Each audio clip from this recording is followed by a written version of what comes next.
Hi everyone, welcome back. I was looking at the lesson There's Another Way to Look at This, which is one of those fundamental lessons in our Course in Miracles that invites us to go beyond looking at the world the way you used to, right? Because, as he so aptly points out, you're not really seeing anything, right? You're seeing your own thoughts reflected outward, but you can't really see so you see what's not there and you don't see what's there. Right?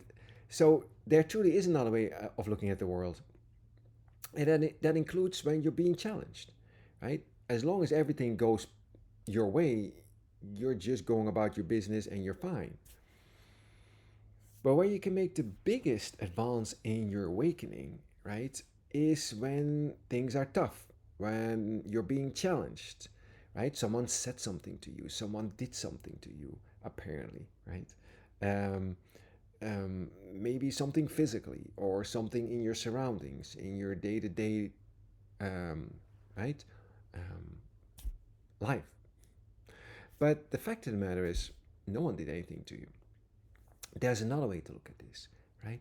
It's always an invitation to step up and increase your frequency, right? Basically, what he's saying is the way you're looking on it is a miss, right? There is a way to align yourself so you can truly see it, but that requires another way to look at this. It requires forgiveness, right? In other words, don't see it as an obstacle, see it as an opportunity to step up, right? Whatever is happening, obviously you're the cause of, right? It's your dream, and it's not happening but by accident, right? Nothing happens but by accident, right? You ask for it and you receive if you asked. Right? That's why it's happening. It's always an invitation.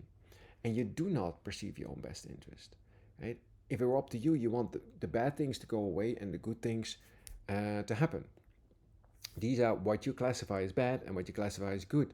But the fact of the matter is, it's often when you're going through an ordeal, right? When you're going through something that is a challenge, that's a hurdle, right? That's when you can make your biggest progress. You know, when where the rubber meets the road. Huh? That's when you have no other choice because your old way hasn't served you, right? Your old way of looking at it hasn't served you. And now you're going to have to look at it in a new way. What you're realigning your mind, your neural pathways, right? You're realigning your thoughts to more align with the thought system that A Course in Miracles sets for. And if you do that, healing is automatic. Healing in whatever your obstacle was for you, it's automatic, right? That's always the invitation that you're being realigned, right? Again, your old way hasn't served you, maybe served you up till now, but now you're being asked because of this new hurdle to reevaluate, to ask for a correction. And as we so beautifully know, that's what the miracle is. Right? A Course in Miracles is a course in the correction of your mind, correct?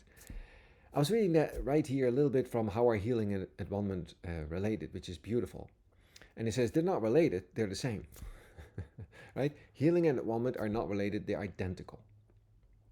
I love that, right? Because the miracle is the correction, right?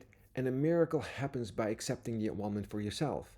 And once that correction takes place, you see, okay, I now see that there really wasn't a problem, that none of it is real, even though it looked very real to me a moment ago, right? I was really angry a moment ago, now I can't even find it anymore.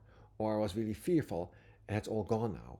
Or I had this physical issue going on, and it seems to be completely gone now because I felt this miracle happening through me. I felt the correction take place, right? Because in all instances, it's always the idea that something has gone wrong and needs a correction.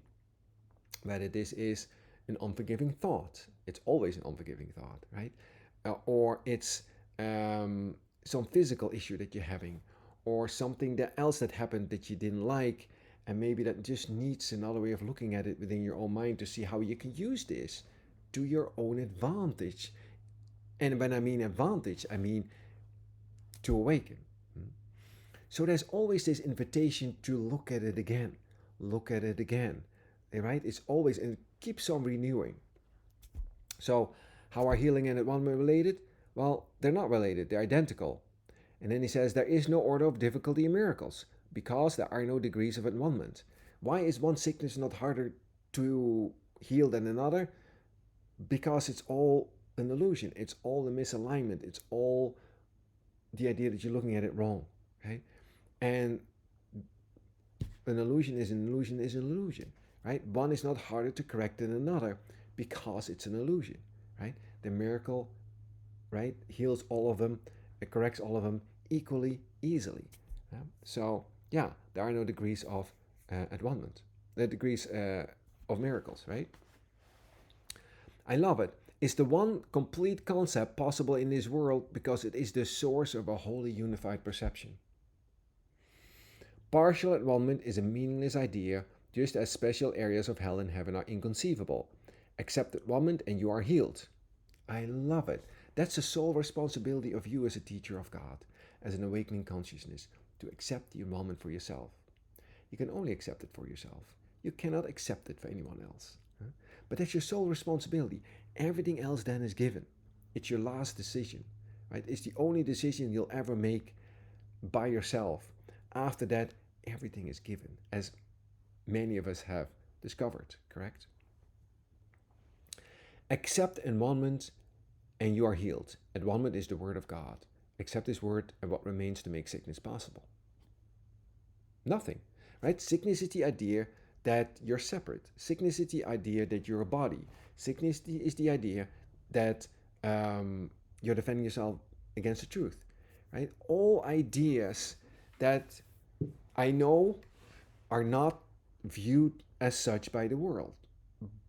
But as we all know, when you awaken, you develop a different thought system, right? That is the opposite of the thinking of the world, and that's how you're being set free.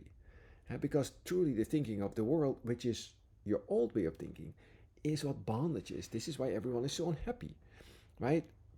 But until you awaken, you don't know you're doing it to yourself. Once you waken up, once you wake up, right, you know you're doing it to yourself. You know there's nothing out there causing this to you. You know that it's only your thoughts that are causing this. And therefore, you need some new thoughts. You need a new way of thinking, right? So, beautiful. Accept this word and every miracle has been accomplished. To forgive is to heal. Love that. This is why forgiveness is so powerful. And listen, even the world, right? Many studies have been done about the power of forgiveness. This is not a new idea at all, right? Forgiveness is healing, right? And the greatest need of the world is healing.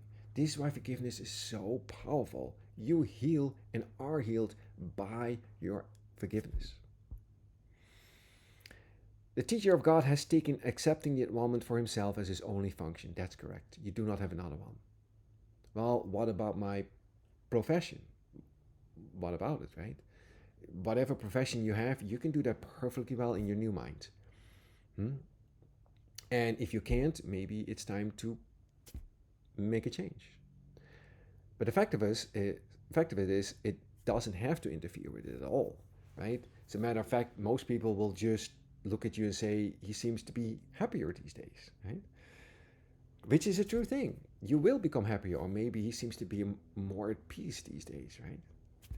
That's how often healing is communicated, right? They see something in you that they want, right? And that's how that happens.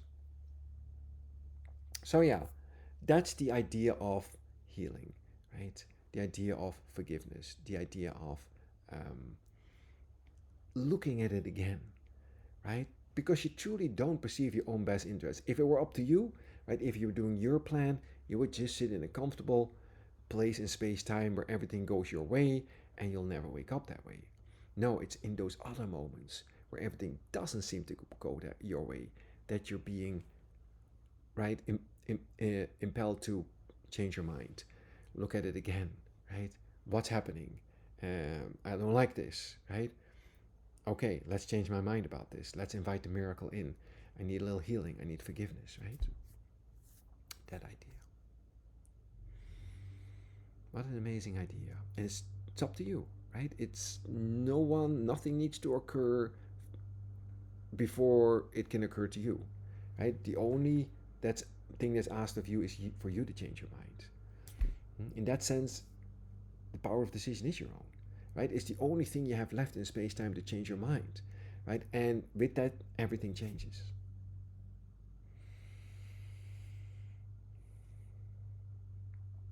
Well, I hope that is helpful. Take it with you into the day, whatever you're doing today, and apply that, right? Apply that to everything what's happening. There are no exceptions, right? There are truly no exceptions to which is applicable. The moment you make an exception, the goal of this course becomes completely impossible. It truly applies to everything, even the things that you think it shouldn't be applied to. Include those in, right? That's how this mind training works. One exception held apart from true perception makes its accomplishment anywhere impossible, right? It's the nature of true perception that its transfer value is total, right? One person forgiven is all person forgiven. That's how that works. But withhold forgiveness from one, you can't forgive anything. What an amazing idea. I love you. Have a great, great day, wherever, whenever you are. And I'll see you everywhere.